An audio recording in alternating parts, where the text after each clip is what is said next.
KP service హబ్కు స్వాగతం.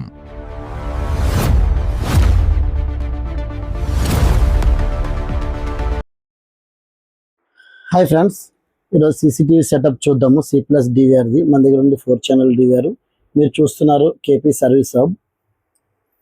ఈ DVR model number check చేద్దాం. CP-UVR 040-1E1 IC2. ఈ మోడల్ వచ్చేసరికి మనం DVRలో ఆన్ చేసాము. DVRలో వచ్చి మనకి ఇది SATA పవర్ కేబుల్స్, ఒక స్క్రూ ప్యాకెట్, మౌస్, అడాప్టర్ వచ్చింది. దీనికి DVR మనం ఆన్ చేయడం జరిగింది. దీనికి వచ్చి మనం ల్యాన్ కనెక్ట్ చేసాము.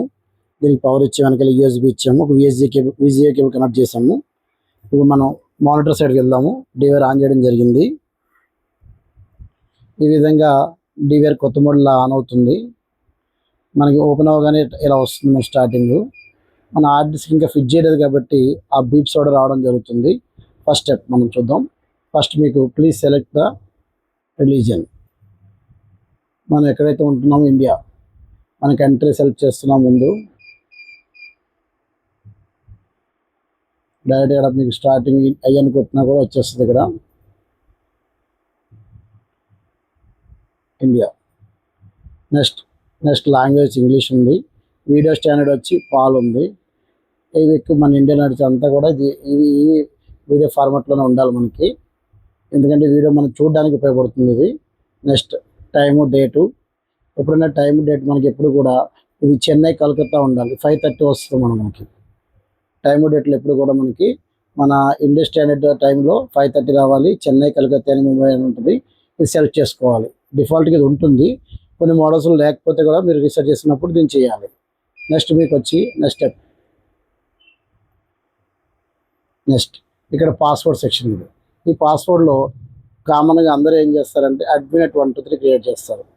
ఎందుకంటే ఇది అందరికీ తెలిసిన పాస్వర్డే కాబట్టి మనం ఏం చేయాలంటే మీకు నచ్చినట్టుగా మీరు క్రియేట్ చేసుకోవచ్చు. ఎందుకంటే ఒక టెక్నీషియన్ పెట్టి వెళ్ళిపోయిన తర్వాత ఆ పాస్వర్డ్ గురించి మీరు మళ్ళీ మనీ ఖర్చు పెట్టకుండా మీకు నచ్చినట్టుగా మీరు కనెక్ట్ చేసుకోవచ్చు. ప్రజెంట్ అయితే నేనైతే అదే చేస్తున్నాను. admin@123.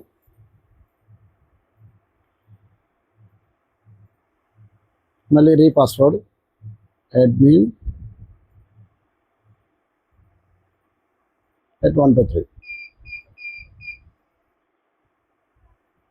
Okay. Password hint.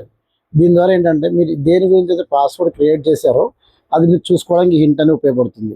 Suppose మీరు మీ యొక్క పేరు కానీ లేకపోతే మీ ఇంట్లో మీ పిల్లల పేరు కానీ ఏదైనా పెట్టినట్లయితే అది మీరు మర్చిపోయారనుకోండి, మీరు గుర్తు చేసుకోవడానికి మీరు ఏం చేయాలి, ఆ హింట్లో మీరు మై చైల్డ్ నేమ్ అని కానీ మై చైల్డ్ అని కానీ మీరు ఏదైనా సంథింగ్ పెట్టినట్లయితే దాని ద్వారా ఆ పాస్వర్డ్ గుర్తు చేసుకోవడానికి అది ఉపయోగపడుతుంది. నేనైతే స్కిప్ చేస్తున్నాను. నెక్స్ట్ ప్యాటర్న్ ఉంటుంది. మన ప్యాటర్న్ కూడా ఎనేబుల్ చేశాను. దీని ద్వారా ఏంటంటే మనకి నెక్స్ట్ కొట్టినప్పుడు ఒక ప్యాటర్న్ వస్తుంది కదా. ఈ ప్యాటర్న్ మీకు నచ్చినట్టుగా మీరు పెట్టుకోవచ్చు. ఎందుకంటే ప్రతిసారి పాస్వర్డ్ కొట్టాలంటే ఈ మౌసే ఉంటుంది, దీనికి కీబోర్డ్ ఉంటుంది కాబట్టి దీన్ని కొట్టినప్పుడు కొంచెం లేట్ అవుతుంది. మీకు కొంచెం అది టైం పడుతుంది. కాబట్టి ఒక సింపుల్ ప్యాటర్న్ పెట్టుకున్నారనుకో ఎప్పుడన్నా మీరు చెక్ చేసుకున్నప్పుడు ఈజీగా చెక్ చేసుకుని పడుతుంది. మళ్ళీ కన్ఫర్మ్ ప్యాటర్న్ పెట్టాలి. ఓకే. నెక్స్ట్ ఇక్కడికి వచ్చేసరికి mail ID, passwords, security questions ఇవి ప్రతి ఒక్కరు వీటిని జ్ఞాపకం చేసుకోవాలి. ఎవరన్నా మీ టెక్నీషియన్ కానీ మీరు కానీ DVR సెటప్ చేసినప్పుడు కంపల్సరీ మీ మెయిల్ ఐడి ఇవ్వండి. మీ మెయిల్ ఐడి ఇస్తే ఏమవుతుందంటే ఎప్పుడన్నా పాస్వర్డ్ మీరు మర్చిపోయినా కూడా OTP అనేది మీ మెయిల్కి వస్తుంది. దాని ద్వారా మీరు పాస్వర్డ్ ఈజీగా రీసెట్ చేసుకోవచ్చు. కింద క్వశ్చన్స్ కూడా ఆన్సర్ ఉన్నాయి. నేనైతే రెండింటిని స్కిప్ చేస్తున్నాను. నేను మళ్ళీ ప్రజెంట్ మీకు కేవలం వీడియో కోసం చేస్తున్నాను కాబట్టి నాకు ఇది అవసరం లేదు. చూడండి, ఇలా మీకు అవసరం లేకపోతే ఇలా డిజేబుల్ కూడా చేసుకోవచ్చు. ఇక్కడ మీరు ఎనేబుల్ చేసుకుంటే కూడా ఇక్కడ మీ మెయిల్ ఐడి ఇచ్చుకోవచ్చు. కింద సెక్యూరిటీ క్వశ్చన్స్ ఏవైతే ఉన్నాయో వీటిని మీరు చదివితే కనుక 3 క్వశ్చన్స్ ఉన్నాయి. మనకి 3 ఆన్సర్స్ ఇవ్వాలి. ఒక్కోదానికి మీరు సింపుల్గా పెట్టుకోవచ్చు, మీ నచ్చినట్టు కూడా పెట్టుకోవచ్చు. ఒకసారి ABC కానీ 1 2 3 కానీ అలా మీరు సింపుల్గా పెట్టుకున్నారనుకోండి. నెక్స్ట్ మీకు ఏమవుతుందంటే క్వశ్చన్స్ అన్ని ఒకటే ఫార్మాట్లో ఉంటే మీకు ఈజీగా ఆన్సర్ చేయడానికి ఎప్పుడు మర్చిపోయిన వీటి ద్వారా కూడా పాస్వర్డ్ రీసెట్ చేసుకోవచ్చు. నేనైతే రెండింటిని డిజేబుల్ చేశాను. మీరు కంపల్సరీ వీటిని ఎనేబుల్ చేసుకుని మీరు యూజ్ చేసుకోండి. నెక్స్ట్ ఇక్కడ మీకు చేయవలసింది ఏమన్నది, ఎందుకంటే నెట్ కనెక్ట్ చేసిన ఆటోమేటిక్ ఇది మార్చడానికి అవకాశం ఉంటుంది. నెక్స్ట్ ఇలా మీకు సెటప్ అయితే కంప్లీట్ అయింది. దీంట్లో మీకు చూసినట్లయితే దీంట్లో ఇక్కడ 2 బార్కోడ్లు చూపిస్తున్నాడు. ఒకటేమో మీకు మొబైల్ క్లయింట్ కొరకు ఒకటేమో ఇన్స్టాల్ అని చెప్పి మనం ఏదైతే మొబైల్ డివైస్ యాడ్ చేసుకుంటామో దానికి ఈ బార్ కోడ్ అనేది చాలా అవసరం ఉంటుంది మనకి. మనందరూ దీని ద్వారానే దాన్ని యాడ్ చేసుకుంటూ ఉంటాము. ప్రతి డీవీఆర్కి ఈ బార్ కోడ్ అనేది ఉండడం జరుగుతుంది. దీంతో మనకి మొబైల్లో యాడ్ అవ్వదు. ఇది మొబైల్ యాప్ కోసం మాత్రమే ఇచ్చాడు ఇది. ఓకేనా. నెక్స్ట్ ప్రజెంట్ ఇక్కడ ఆఫ్లైన్ చూపిస్తుంది. ఇది నెట్వర్క్ సెట్టింగ్ ఎప్పుడైతే మనం ఎనేబుల్ చేసుకుంటామో మన లోకల్ నెట్కి ఇది కనెక్ట్ చేసుకుంటాం అప్పుడు మాత్రమే ఇది ఆన్ అవ్వడం జరుగుతుంది. ఓకే. నెక్స్ట్ ఇక్కడ మీకు రెగ్యులర్ మోషన్స్ 2 ఆప్షన్ వచ్చినాయి మీకు. రెగ్యులర్ రికార్డింగ్ అంటే మీకు ప్రతిదీ రికార్డ్ అవుతూనే ఉంటుంది. మోషన్ రికార్డింగ్ అంటే ఎవరైనా మనుషులు వచ్చినప్పుడు మూమెంట్ డిటెక్షన్ అయినప్పుడు మాత్రమే రికార్డ్ అవుతుంది అనమాట. దాని ద్వారా మీకు డేటా సేవ్ అవుతుంది, సెర్చింగ్ కూడా ఈజీగా ఉంటుంది మీకు. ఓకే. నెక్స్ట్ తర్వాత ఇక్కడ నేను హార్డ్ డిస్క్ ప్రజెంట్ కనెక్ట్ చేయలేదు.